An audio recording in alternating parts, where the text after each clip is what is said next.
April 20th, 1861 AD, Robert E. Lee resigns from the United States Army. On April 20th, 1861 AD, Robert E. Lee resigned from the United States Army to join Virginia's army, which voted to secede from the Union.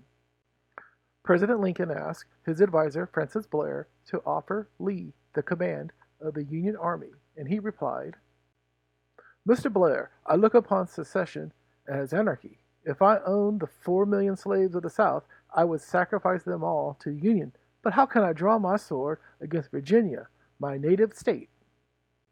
Lee went to go see his commanding officer, the top general of the Union Army, Winfield Scott, who tried to persuade him that the Union Army was large enough to prevent the South from fighting so he wouldn't have to oppose his state. Lee disagreed and asked Scott if he could go home and not fight. Scott told him that the Union did not need equivocal soldiers and that if he wanted to resign, he should do so before receiving official orders.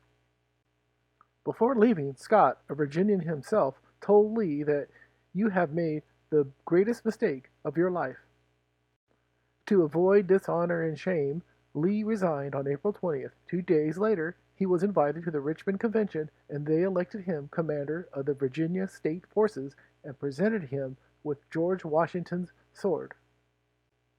Winfield Scott was right. Lee made a huge mistake. He was in the U.S. Army for over 30 years, graduated from West Point in 1829 as a lieutenant, rose to the rank of colonel, and fought in the Mexican War, and spent the 50s stationed in Texas as part of the 2nd Cavalry Regiment. But Robert E. Lee turned his back on the country he defended for over 30 years to join an army of the enemy which would last less than 4.